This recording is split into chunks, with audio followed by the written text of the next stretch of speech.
Graça e paz da parte do nosso Senhor e Salvador Jesus Cristo. Que tempo precioso que o céu nos oportuniza para nós podermos discutir um pouco mais a respeito de mais um dos temas do nosso projeto Sou Tímida, mas Fui Chamada. E você é muito bem-vindo para permanecer entre nós. Eu sou Cleimirene Oliveira e hoje nós estaremos em mais um tema de uma das nossas aulas importantes deste belo projeto. Seja muito bem-vindo. Observe, Maria ministrou na igreja e quando ela terminou a pregação, alguém a abordou na saída da igreja e lhe diz: você só prega a exortação. Eu acho que é por isso que a sua mensagem não é tão boa. Maria abaixou a cabeça e foi embora, reflexiva e pensando. E eu te pergunto, no lugar de Maria, o que você pensaria? Qual seria o seu posicionamento diante de pessoas que julgam a você pela mensagem que você carrega, pelo estilo de mensagem que você prega? Qual conduta você tomaria? Qual postura você tomaria? Você guardaria sua Bíblia na gaveta e não subiria mais no altar? Você guardaria os seus esboços e se recusaria a aceitar uma nova oportunidade? Você persistiria ou o que você faria? E é exatamente acerca daquilo que os outros pensam a respeito de nós, dentro do aspecto timidez, que nós abordaremos nesse vídeo. Será um tempo precioso de estudo da palavra, portanto, não saia daí e permaneça conosco.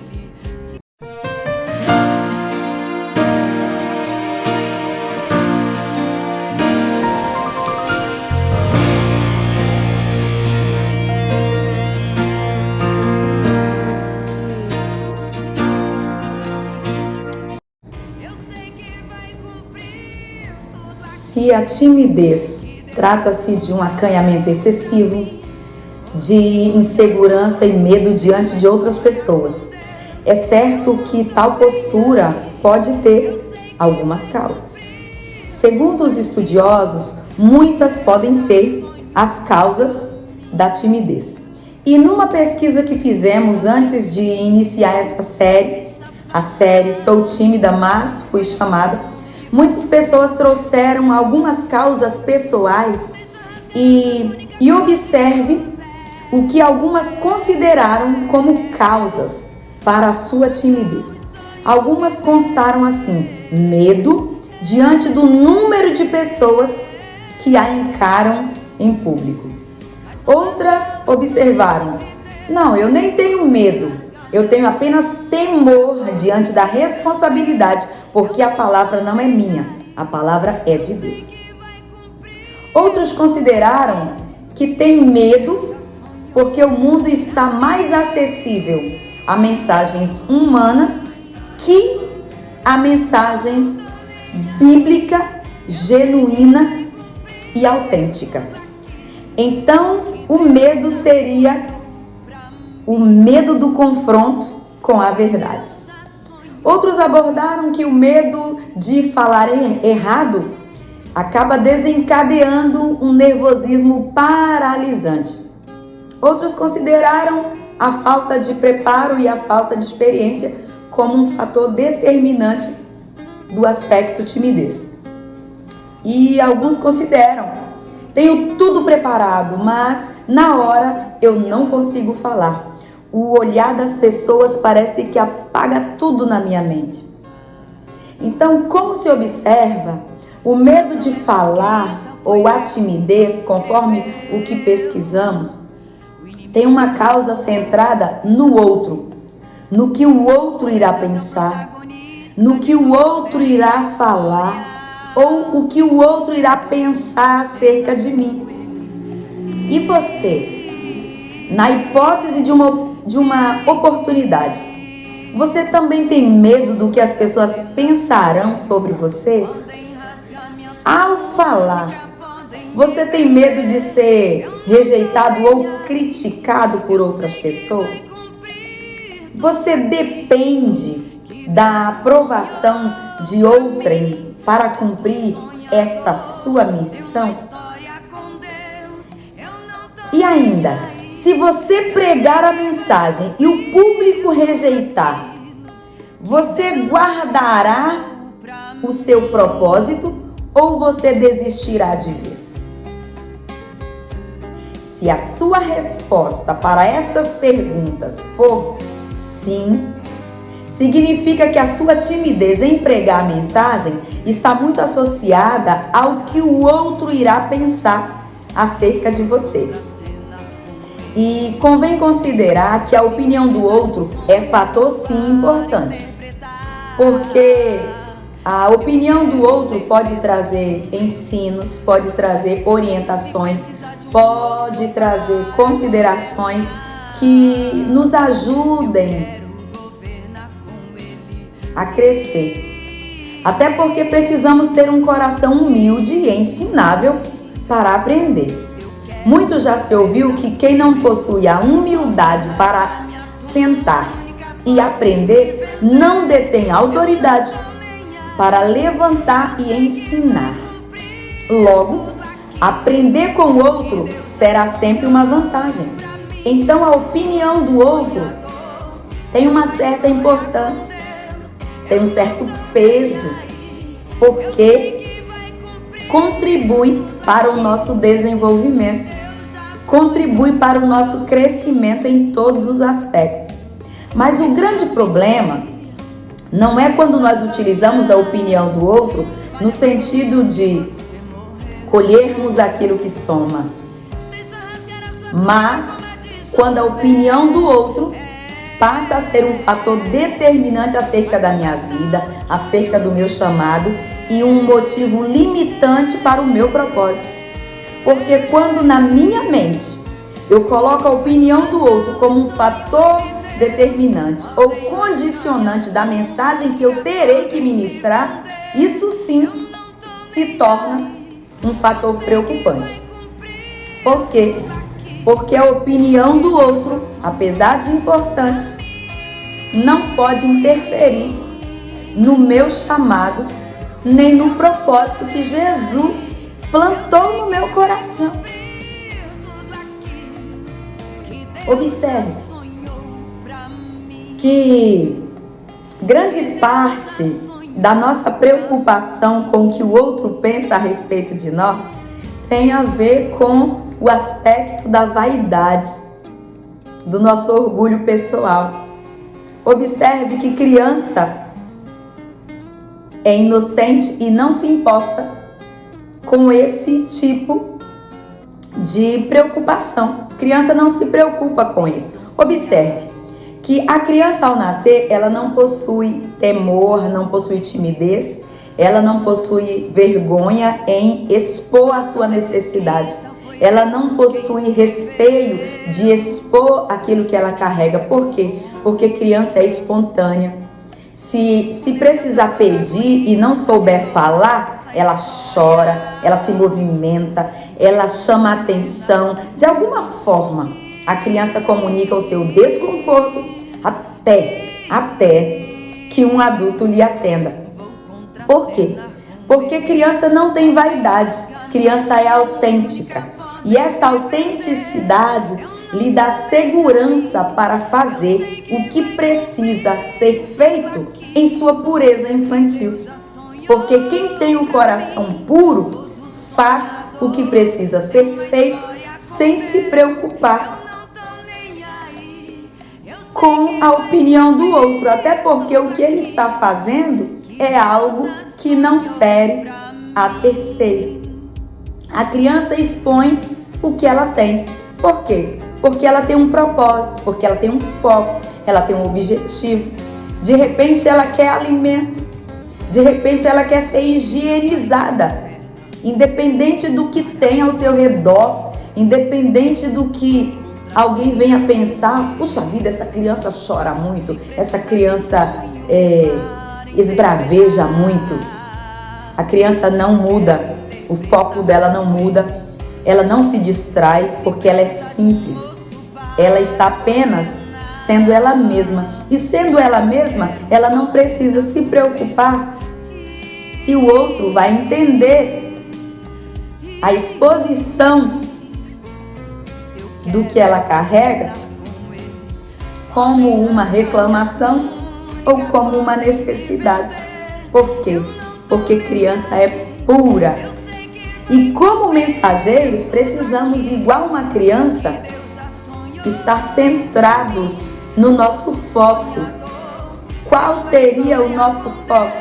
A mensagem e as almas disponíveis para ouvirem. Observe que, pela ciência, todas as pessoas possuem algum grau de timidez.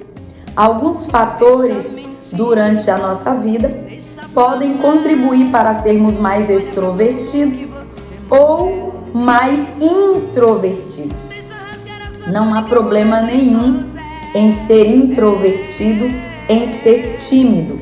Faz parte da formação da nossa personalidade.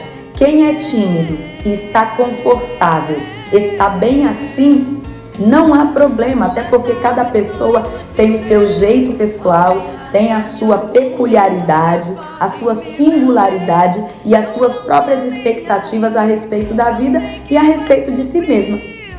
Agora, torna-se um fator preocupante quando o nosso grau de timidez começa a nos incomodar, impedir que nós comuniquemos, bloqueando a nossa comunicação quando precisamos nos expressar e não conseguimos, porque a nossa mente nos bloqueia, porque a nossa mente traz imagens paralisantes, quando a nossa mente traz informações que são tão fortes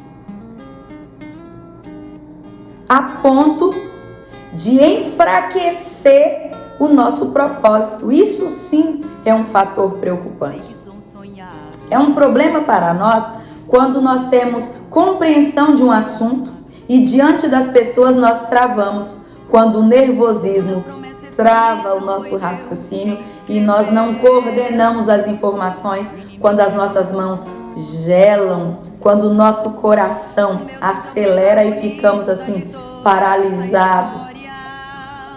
Aí depois pensamos, puxa vida, eu sabia tudo o que tinha a dizer, mas simplesmente eu não consegui controlar o nervosismo e não consegui fluir naquilo que eu precisava transmitir. Porque ter uma mensagem na mente, ter uma mensagem no coração, possuir uma chama queimando na alma com vontade de expressar e não conseguir, aí sim, isso torna-se um problema. Mas a boa notícia, como eu já disse numa das nossas aulas antes, é que existem posturas mentais, existem posicionamentos que você pode utilizar treinando seus pensamentos para que as suas emoções sejam equilibradas, de modo que, se as suas emoções estão controladas, com equilíbrio, é possível cumprir aquilo que o céu nos propõe. Assim, é importante que o nosso pensamento esteja focado naquilo que temos que fazer. Imagine, quero lhe conduzir a um raciocínio. Imagine uma mãe socorrendo um filho. Acontece um acidente no meio da rua e uma mãe atônita precisa socorrer um filho. Ela tem um propósito, ela tem um objetivo, ela precisa salvar alguém, ela precisa salvar alguém do precipício. O que essa mãe faz? Ela cumpre o seu propósito e no ato do cumprimento do seu propósito, o que os outros vão pensar é até importante, porém mais importante que o que os outros irão pensar ou irão dizer ou fazer não pode ser maior que a atitude dessa mãe de salvar alguém que dela depende. Por quê? Porque o foco dela é maior que os olhares ou que a opinião daqueles que a cercam. Quem quer cumprir propósito precisa entender que o seu propósito não pode ser diminuído diante das opiniões de terceiros, diante dos olhares de terceiros. Através da palavra, pessoas podem ser libertas, pessoas podem ser resgatadas. E se você ficar focado ou focada na atitude do outro, não salvará quem precisa ser ainda liberto. Foque na mensagem, foque na Bíblia e na salvação das pessoas que esperam uma palavra vinda de você. Porque os rótulos que os olhares alheios podem nos dar não possuem mais ou maior importância que a mensagem que precisa ser transmitida. Por isso, ao invés de focar sua mente, preocupando-se com o que as pessoas pensam sobre você, pense no que Deus pensa. Pense naquilo que Ele projetou no céu quando Ele lhe deu aquela oportunidade, quando Ele abriu uma agenda e colocou no coração de alguém o desejo de convidá-lo para expor algo tão precioso ao coração das pessoas. Em suma, quando você já conhece a palavra, mas rejeita a oportunidade para pregar por timidez, nesta postura está intrínseco que de alguma forma você tem medo do que as pessoas pensarão sobre a mensagem e sobre você. E é exatamente nesse contexto que nós vamos analisar a postura de um homem que tem muito a nos ensinar acerca de como se portar diante dos rótulos ou nomes que o mundo pode considerar acerca de nós. Façamos juntos a leitura. Eu quero te convidar a pegar o seu livro mais precioso, Bíblia Sagrada, primeiro livro das Crônicas, capítulo de número 4, a partir do versículo de número 1, nós leremos até o versículo de número 9. Primeiro livro das Crônicas, capítulo de número 1.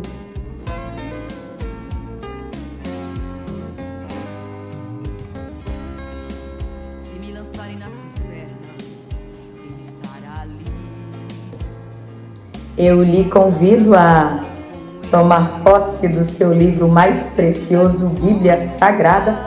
Abra comigo. Primeiro livro das Crônicas, capítulo de número 4, nós leremos do versículo de número 1 até o versículo de número 9, que assim nos diz: Descendentes de Judá. Os filhos de Judá foram Pérez, Esrom, Carmi, Ur e Sobal. Reaías, filho de Sobal, gerou Jaate. Jaate gerou Almai e Laade. Estas são as famílias dos Zoratitas. Estes foram os filhos do pai de Etã: Jezreel, Isma e Dibas. E o nome da irmã deles era Azeleopone, e mais Penuel, pai de Gedor, e Ezer, pai de Uza. Estes foram os filhos de U, o primogênito de Efrata e pai de Belém. Azur, pai de Tecoa, teve duas mulheres, Ela e Naara. Naara deu à luz a Uzão, Éfer, Temeni e Astari. Estes foram os filhos de Naara. Os filhos de Ela foram Zerete, Isar e Etnã. Cós gerou Anube e Zobeba e foi pai das famílias de Aarel, filho de Harum.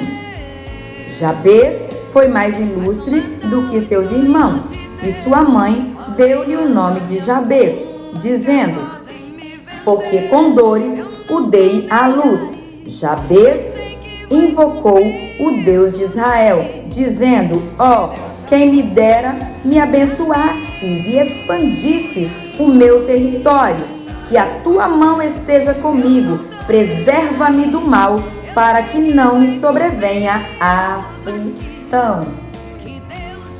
Texto maravilhoso que fala a respeito da genealogia ou da descendência do povo de Judá.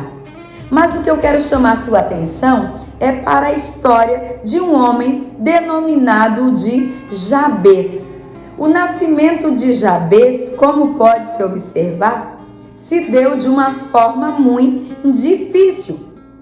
Porque pelo texto, Jabes, em hebraico, Yabetz, que significa aquele que entristece, ou homem de dores, ou homem de sofrimento, ou homem que faz sofrer. Nós sabemos que na cultura judaica, quando uma criança nasce, o seu nome significa um ato profético a respeito do seu futuro ou um ato de descrição acerca das circunstâncias como se deu o seu nascimento. E o nascimento de Yabes ou de Jabes, transliterado, significou que a sua mãe com dores teve o seu parto. Que no seu parto houve uma circunstância muito difícil, que esta criança causou sofrimento a esta mãe. E é certo que nesse contexto, quando Jabes sai às ruas da cidade, quem olha para ele diz assim: ei, homem de sofrimento, ei, homem que causa dores, ei, homem que entristece, ei, homem que fez a sua mãe sofrer. Quem olhava para Jabes via nele uma história de sofrimento, o nome que ele carregava, o rótulo que a mãe dele lhe deu e que a sociedade ratificou quando o chamava, trazia ou reportava um histórico de sofrimento, um nome de dor que reportava, que lembrava dor. Quem lembrava de Jabes lembrava de dor, lembrava de sofrimento, lembrava de angústia, lembrava de tristeza, lembrava de um parto sofrido por sua mãe. Ocorre que o texto nos chama a atenção quando o texto narra que a mãe de Jabes lhes deu o nome porque com dores ela lhe deu à luz. A Bíblia diz que Jabes tomou uma postura. E isso chama muito a nossa atenção. Porque quando Jabes cresce e ele toma consciência ou ele se torna cônscio de que o seu nome perante a sociedade era um nome que pesava negativamente sobre si, ele poderia ter se deprimido, ele poderia ter dito: nessa comunidade eu não vivo, nessa sociedade eu não fico, eu não quero ter projetos aqui, eu não vou desenvolver a minha fé aqui, pelo contrário, eu vou desistir. Afinal de contas, todo mundo olha para mim e me trata com um rótulo negativo. Quem olha para mim, vê em mim um histórico de algo nada positivo. Aí a Bíblia nos chama a atenção com a postura desse homem, que a Bíblia diz: por causa disso, ou porque, ou por esse motivo, Jabes invocou o Deus de Israel, dizendo: ó, quem me dera me abençoasses e expandisses o meu território. Que a tua mão esteja comigo, preserva-me do mal, para que não me sobrevenha a aflição.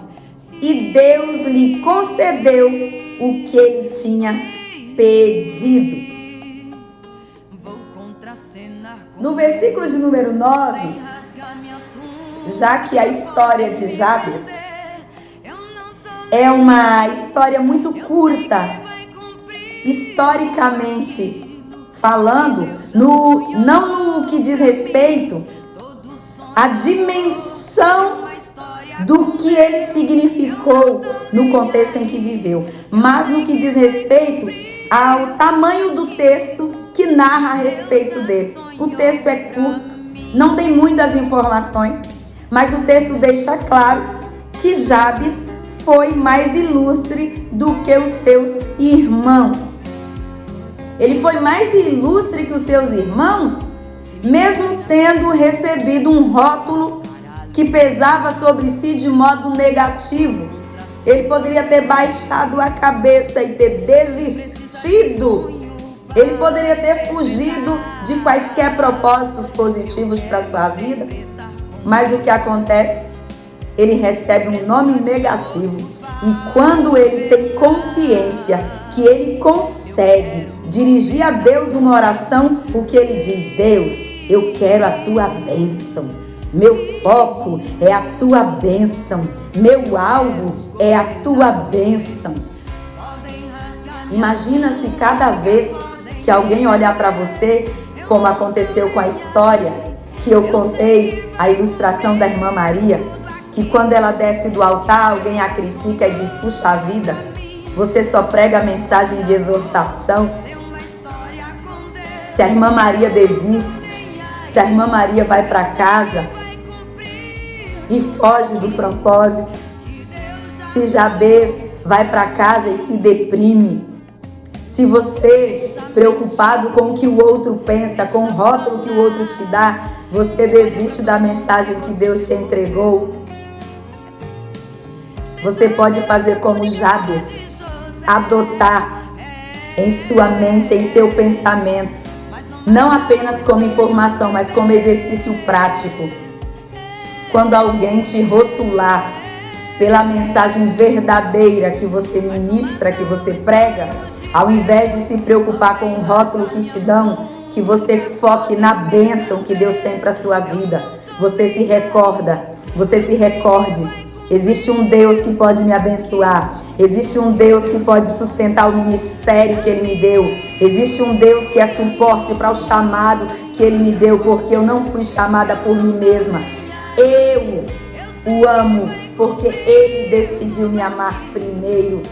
Não escolhestes vós a mim, disse Cristo no Evangelho de João, mas eu vos escolhi a vós e vos nomeei para que vades e deis fruto, a fim de que o vosso fruto permaneça, e tudo quanto pedirdes ao Pai, Ele vô-lo conceda. Que nós não venhamos nos preocupar com o rótulo, que nós não venhamos preocupar com aquilo que dizem a respeito do que você prega. Se o que você prega é mensagem bíblica. Sabe por quê?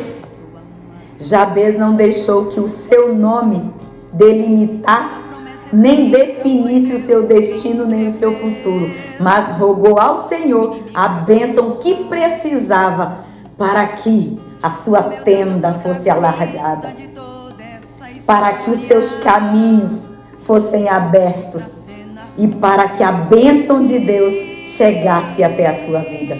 Que ao invés de focar nos olhares estranhos, ao invés de focar nas críticas para a morte, você foque na bênção que Deus tem para você e na grandiosidade do chamado que Ele determinou para a sua vida. Precisamos treinar nossa mente para que quando rótulos vierem, críticas vierem, nós possamos estar com a mente blindada. É bom lembrar que o nosso maior exemplo, Jesus, foi criticado, foi rejeitado, abandonado e ferido. Sabe por qual causa? Pelo testemunho que ele pregou. Isso significa que nem sempre ser rejeitado significa que o mensageiro esteja equivocado. Assim como nem todo mensageiro aprovado pelo mundo esteja aprovado diante de Deus. Jesus foi reprovado pelos homens mesmo tendo na boca a mensagem do reino e sendo o filho amado de Deus.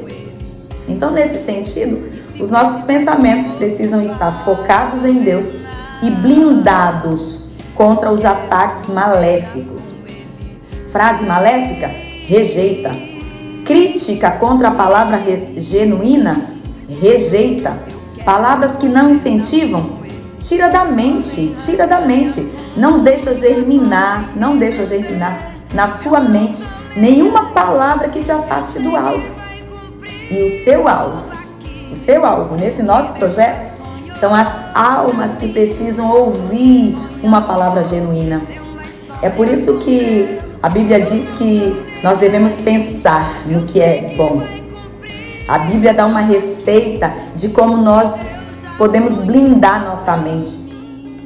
Na epístola aos Filipenses, capítulo número 4, versículos número 8, diz que: quanto ao mais, irmãos, tudo que é verdadeiro, tudo que é honesto, tudo que é justo, tudo que é puro, tudo que é amável, tudo que é de boa fama, se há alguma virtude, se há algum valor, nisso pensai.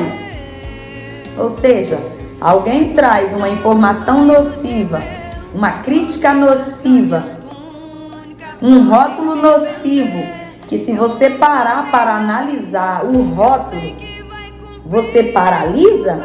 Então o que você faz? Nisso você nem pensa, esquece, você apaga. Prepara a sua mente para apagar coisas que não frutificam. Se você não treinar sua mente para apagar, para deletar, para esquecer rótulos negativos, você será fadado a fracassar no seu propósito. Porque a Bíblia dá a receita: se há alguma virtude, se há algum louvor, nisso pensai. Se não há virtude, se não há louvor, é nocivo. Deleta, apaga, esquece e não deixa germinar. Esse pensamento que eu preciso manter, que é o pensamento que tem alguma virtude, que tem algum louvor, que a Bíblia diz que eu devo pensar nisso, são coisas que acrescentam. E nós estamos falando nesse projeto do nosso propósito maior, que é servir o reino, que é ser aquilo que Deus nos chamou para ser, aquilo que Ele quer que sejamos. Então esse pensamento tem a ver com a efetivação do meu propósito, do propósito que eu mantenho. Se tal pensamento veio para intimidar o propósito, eu rejeito. Rejeitar pensamentos negativos é não deixar que os tais pensamentos se estabeleçam como verdadeiros e passem, por isso, a coordenar nossas emoções. E aquilo que coordena as nossas emoções costuma governar nossa vida. Então precisamos tomar cuidado com os pensamentos ou com as informações que chegam a nós, porque se nós alimentarmos informações negativas, rótulos negativos que nos afastam do propósito, frases que o Satanás encaminha do inferno para atrapalhar aquilo que Deus determinou para a nossa vida, nós perdemos o alvo, nós saímos do centro da vontade de Deus. Observe, Jabes, ele confiou na possibilidade da bênção de Deus. Ele sabia que Deus poderia alargar suas tendas. Porém, se a mente dele, se o pensamento dele ficasse focado nos nomes que pelas ruas ouvia, quando o povo dizia que ele era um homem que veio para causar dor, que ele era um homem de sofrimento, um homem que causava sofrimento, ele talvez nem força tivesse para fazer a sua oração. Nem a mãe de Jabes esperou algo bom dele. Prova disso é o nome que ela lhe deu. Porém, mesmo quando ninguém acreditou, mesmo quando ninguém investiu, mesmo quando a sociedade resolveu ratificar que Jabes só sofrimento trouxe, sabe o que Jabes fez? Ele decidiu orar e depender da bênção do Senhor, ao invés de depender de críticas, ao invés de depender de opiniões que te afastam, que te delimitam, que te bloqueiam e que te paralisam, dependa da bênção de Deus. Que de igual modo, para cada crítica, você estabeleça uma oração confiando na bênção de Deus. Para cada pessoa que verbaliza, que nem acredita nesse seu chamado, você estabeleça uma oração confiando, sabe em quê? Na bênção de Deus. Que para cada pessoa que te olhar reprovando a sua mensagem, mesmo sendo uma mensagem bíblica, que você estabeleça uma oração confiando, sabe em quê? Na bênção de Deus. Que para cada investido do inferno contra o seu chamado, Satanás veja você resistindo e caminhando, resistindo e estudando sua Bíblia, resistindo e jejuando, resistindo e fazendo propósito, resistindo e orando, porque as vozes da paralisia, as vozes para a morte ministerial não possuem mais força sobre a sua vida. Sabe por quê? Ao invés de depender de críticas, você depende da bênção de Deus. Dá importância de modo substancial ao que os outros pensam a respeito da mensagem que você prega, pode ocasionar um bloqueio, porque no instinto de autoproteção, ao imaginar o que o outro pensará, que rótulo o outro me dará, qual nome me darão, eu posso paralisar. É importante que eu treine a minha mente para que, independente do que o outro pense, eu não perca o meu foco. Qual é o meu foco? Preparo, vida com Deus e mensagem.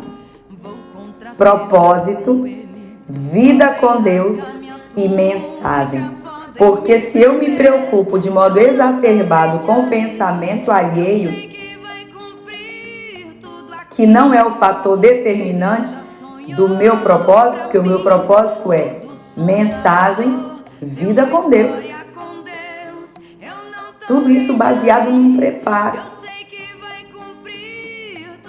Se eu foco no pensamento do outro, ao invés de focar no meu preparo, na minha vida com Deus e na mensagem que eu preciso transmitir, eu bloqueio.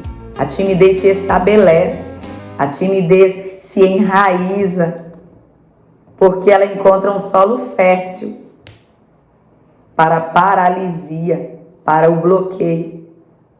Treinemos nossa mente para que, mesmo que hajam pensamentos diferentes, porque num contexto social, é normal que pessoas tenham pensamentos divergentes.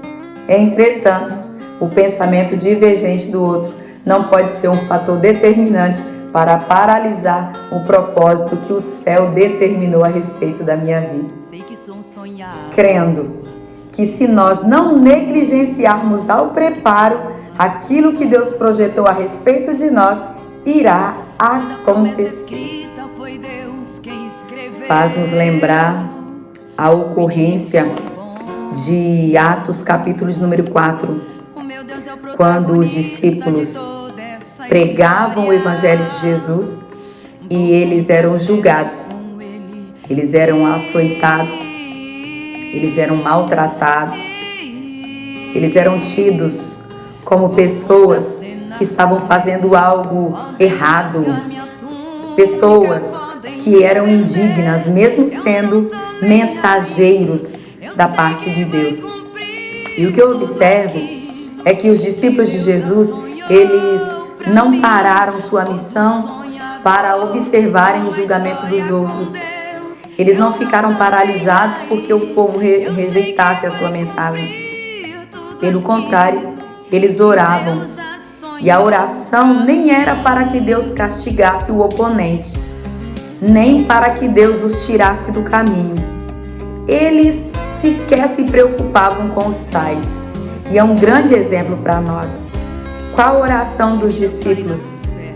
No capítulo número 4 e no versículo número 29 do livro de Atos, eles oram assim: agora, pois, Senhor, olha para as ameaças deles e concede aos teus servos que anunciem a tua palavra com toda a ousadia, enquanto estendes a tua mão para fazer curas, sinais e prodígios por meio do nome de teu santo servo Jesus. Então nós observamos que enquanto os opositores julgavam, condenavam e se opunham, os discípulos, fixaram os seus pensamentos na mensagem que haviam recebido de Jesus, na responsabilidade de continuarem sua missão. E para isso eles pediam o quê? Ousadia. Porque uma pessoa consciente daquilo que carrega e côncia da importância de sua missão e ousada, nem o inferno a paralisa. Aí o texto diz no versículo de número 31 que, tendo orado, moveu-se o lugar em que estavam reunidos e todos foram cheios do Espírito Santo e anunciavam com ousadia a palavra de Deus. Nesse contexto, o conselho desta aula é: foque na sua missão, faça o que tem que ser feito, independente do que pensam ou digam. Tenha uma mensagem preparada e foque nisso. Sua missão é um compromisso com Deus e importa muito o que Deus pensa de você. Os discípulos foram preparados aprendendo com Jesus. Então, se há preparo, o resultado é consequência. E se você focar no resultado antes de focar na ação, talvez não tenha nenhum resultado. Por isso, a energia utilizada no medo de não conseguir cumprir a missão ou na crítica que alguém pode vir a fazer, a missão, as energias devem ser utilizadas no propósito. Ainda que alguém diga que você não é bom o suficiente, foque na sua missão. Foque na missão de plantar e deixe o resultado acontecer. Faça o melhor que puder naquilo que ama. Nunca espere ser elogiado e nem dependa da aprovação dos outros, porque nem sempre os elogios vêm, nem sempre haverá aprovação. E nós sabemos que a obra espiritual, quem queimará no dia do juízo será Deus. Ele queimará todas as obras, ele trará à tona a obra de todas as pessoas e galardoará a obra que for aprovada. Todas as pessoas que esperam aprovação aqui na terra nunca sairão do lugar. Você que carrega uma mensagem no coração e não consegue falar porque tem medo das opiniões alheias, observe o exemplo de Jabes, observe o exemplo dos discípulos de Jesus que não pararam sua missão para observarem o julgamento dos outros, não ficaram paralisados porque o povo rejeitava aquela mensagem, pelo contrário, eles oravam. E a oração nem era para que Deus castigasse o oponente, nem os tirasse do caminho. Como eu disse antes, eles sequer demonstravam uma preocupação exacerbada com os tais. Claro que, por serem humanos, uma preocupação eles tinham devido à perseguição. Mas o foco que nós vemos no texto da Bíblia é que eles oravam. Enquanto a perseguição vinha, enquanto as calúnias vinham, enquanto as afrontas vinham, eles oravam. Para quê? Para terem ousadia e que Deus fizesse os sinais de curar e manifestasse os prodígios. E assim, tendo orado, moveu-se o lugar em que eles estavam reunidos. E a nossa oração de hoje é que Deus nos ajude a tratar o nosso pensamento e as nossas emoções para pararmos de dar importância exacerbada ao pensamento alheio, que nós foquemos naquilo que Deus pensa e que Deus nos auxilie no preparo, que não iremos negligenciar e que Ele nos dê ousadia, para que com ousadia nós possamos falar aquilo que Deus quer que nós falemos em nome de Jesus. Por hoje nós vamos encerrar para que a aula não fique tão longa e eu quero deixar o meu forte abraço para você, o meu grande beijo e que na próxima aula nós venhamos nos encontrar na discussão desse tão importante assunto do projeto Sou Tímida, mas Fui Chamada. Um grande abraço e até o nosso próximo encontro.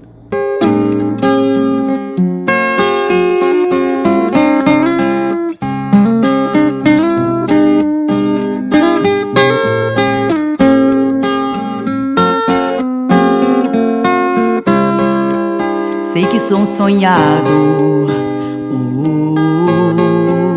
sei que sou amado do Pai.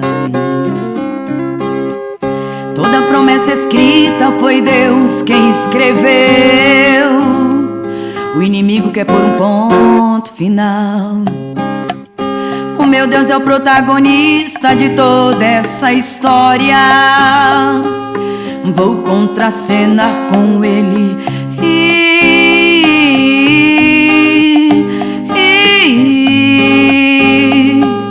vou contracenar com Ele. Podem rasgar minha túnica, podem me vender, eu não tô nem aí.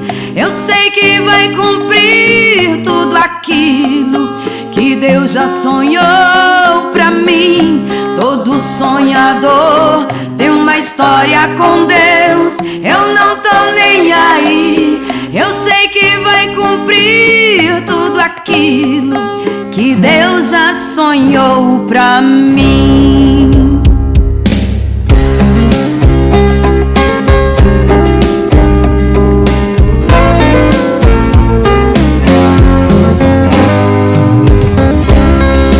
Se me lançarem na cisterna, Ele estará ali. Vou contracenar com Ele. Se precisar de um sonho para interpretar, eu quero interpretar com Ele. E se precisar de um moço para governar, eu quero governar com Ele.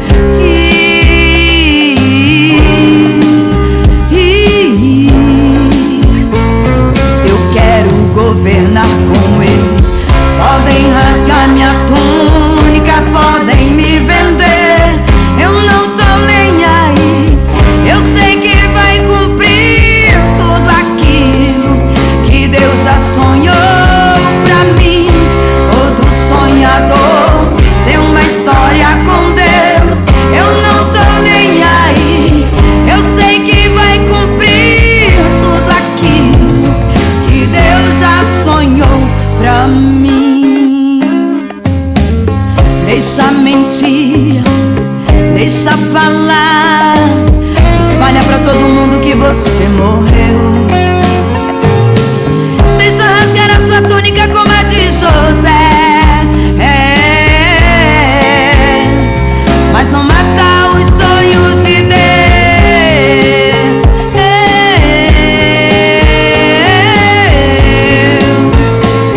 Mas não mata os sonhos de Deus. Podem rasgar minha túnica, podem me vender, eu não tô nem aí. Eu sei que vai cumprir tudo aquilo que Deus já sonhou